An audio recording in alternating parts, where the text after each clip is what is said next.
24 अप्रैल 2026 जो राघव चड्ढा कल तक के बीजेपी को गुंडों और अनपढ़ों की पार्टी कहा करते थे। बीजेपी एक गुंडों की पार्टी है, अनपढ़ गुंडों की पार्टी है, वो सिर्फ गुंडागर्दी करते हैं। और जो राघव चड्ढा कल तक के अरविंद केजरीवाल के सबसे भरोसेमंद पोस्टर बॉय थे, ऐसा तो क्या हुआ कि आज वही राघव चड्ढा अपने हाथ में कमल थाम चुके हैं। लेकिन सवाल यह है कि ऐसा तो क्या हुआ कि दिल्ली और पंजाब के लाडले राघव चड्ढा अपनी ही पार्टी को भ्रष्ट कहकर निकल गए। क्या यह विचारधारा की लड़ाई है या फिर राघव चड्ढा का जेल जाने का अपना डर? वीडियो में लास्ट तक बने रहिए। इस वीडियो में बहुत सी बातें सामने आने वाली। तो शुरू से शुरुआत करते हैं जहां से ये सब स्टार्ट हुआ। दिन है 24 अप्रैल 2026। इस दिन भारतीय राजनीति में एक बड़ा धमाका होता है। इस दिन न सिर्फ राघव चड्ढा आम आदमी पार्टी को छोड़ते हैं, बल्कि आम आदमी पार्टी के 7 और राज्यसभा सांसदों को लेकर भारतीय जनता पार्टी के साथ जुड़ जाते हैं। मतलब अब आम आदमी पार्टी के 2/3 सांसद भारतीय जनता पार्टी के दल में हैं। इससे एंटी डिफेक्शन लॉ भी बेअसर हो जाता है। जब राघव चड्ढा से उनके दल बदलने के पीछे का रीजन पूछा गया तो उन्होंने बताया कि जो आम आदमी पार्टी है, जिन मूल सिद्धांतों को लेकर बनाई गई थी, आज वह पार्टी अपने सिद्धांतों से भटक चुकी है और वह देश हित के बारे में और जनहित के बारे में नहीं सोच करके अपने पर्सनल फायदे के बारे में सोच रहे हैं। तो मैं उनके गुनाहों में शामिल नहीं होना चाहता था, इसलिए मैं उनके साथ नहीं हूँ। पूरी तरीके से अपने सिद्धांतों से, अपने मूल्यों से, अपने कोर मॉरल और वैल्यू से भटक चुकी है।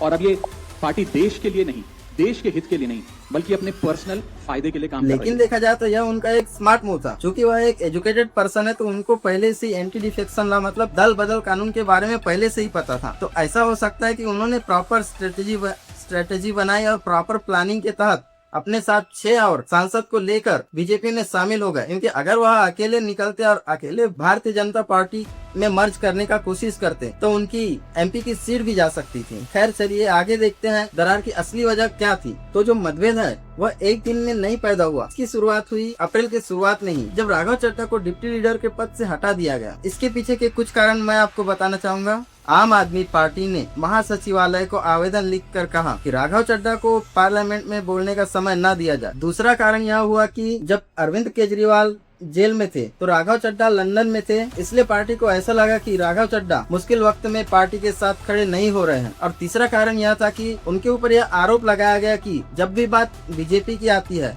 तो राघव चड्ढा भारतीय जनता पार्टी के खिलाफ नर्म स्वभाव रखते हैं। और एक चौथा रीजन भी था, उन पर पार्टी ने यह आरोप लगाया कि राघव चड्ढा पार्टी के मुद्दे की बात को छोड़कर सॉफ्ट इश्यूज पर बात करते हैं, जैसे हवाई अड्डे वाला इशू हो गया, रिचार्ज प्लान वाला इशू हो गया। इस तरीके के छोटे छोटे सॉफ्ट इश्यूज पर बात करके अपनी पर्सनल ब्रांडिंग कर रहे थे। वैसे देखा जाए तो इसमें राघव चड्ढा जी की कोई गलती नहीं है। उन्होंने जनता के हित के बारे में सोचा और इन सारे मुद्दों पर बात किया। लेकिन सोशल मीडिया में जो उनके फॉलोअर्स हैं वो उनसे सवाल कर रहे हैं कि राघव चड्ढा जी विचारधारा का क्या हुआ। पहले तो आपका यह विचार था कि भारतीय जनता पार्टी में वही लोग जाते हैं जिन्होंने कुछ अपराध किया हुआ होता है या उनको जेल जाने का डर होता है। तो क्या आपको भी इसी बात का डर है कि कहीं मुझे जेल न जाना पड़े, इसी वजह से आप आज भारतीय जनता पार्टी के साथ हैं? इस पर उन्होंने कहा कि ना तो मुझे किसी का डर है, ना कहीं जेल जाने का डर है, बल्कि मैं पार्टी इस कारण से छोड़ रहा हूं कि यह पार्टी अब शीश महल और घोटालों वाली पार्टी बनकर रह गई है और यह जो मेरा निर्णय है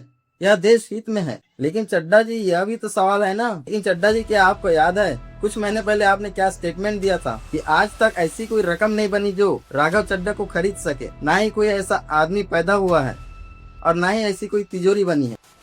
आज तक वो रकम नहीं बनी।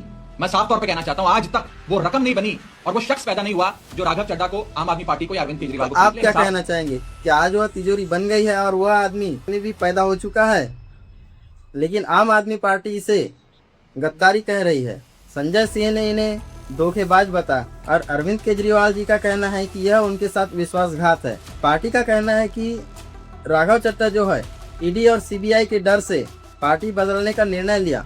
सुनीता जी का कहना यह है कि यह भाजपा की यह सोची समझी हुई साजिश है जिसके तहत यह सब हो रहा है। बहुत से उनके फॉलोअर्स का कहना तो यह भी है कि राघव चड्ढा जी ने सोच समझकर यह निर्णय लिया है, क्योंकि उन्हें सबसे पहले तो आम आदमी पार्टी के उपनेता पद से हटा दिया गया था और उन पर ये सब एलिगेशन लगाए जा रहे थे और उनका पॉलिटिकल कैरियर अब खतरे में था। तो उनके पास सिर्फ 2 ही रास्ते थे, या तो वह राजनीति छोड़ दे या फिर किसी और अन्य पार्टी के साथ में जुड़कर अपने इस देश हित के कार्य को आगे बढ़ाए। तो उन्होंने अपने देश हित और जनहित की भावना को सामने रखकर बीजेपी पार्टी को चुना, जो कि हाल में अगर देखा जाए तो अभी की सबसे स्ट्रांग पार्टी है। तो क्या लगता है, क्या राघव चड्ढा का यह कदम उनके पॉलिटिकल कैरियर को बचा पाएगा, या फिर यह बीजेपी की इस भीड़ में कहीं खो जाएंगे? और क्या आम आदमी पार्टी इस सदमे से बाहर निकल पाएगी और उन्हें राघव चड्ढा जैसा कोई दूसरा नेता और मिल पाएगा? एक तो यार आम आदमी पार्टी वैसे ही पहले से बदनाम है, और ये चुन चुन के उन सभी नेताओं को अपनी पार्टी से निकालते जा रहे हैं जिन्हें जनता का प्यार मिलता है। तो एक तरीके से इसे आम आदमी पार्टी की बदकिस्मती भी कह सकते हैं। तो कमेंट्स में अपनी राय जरूर रखें, क्या यह उनका हृदय परिवर्तन है या फिर अपना पॉलिटिकल करियर बचाने के लिए उनकी मजबूरी?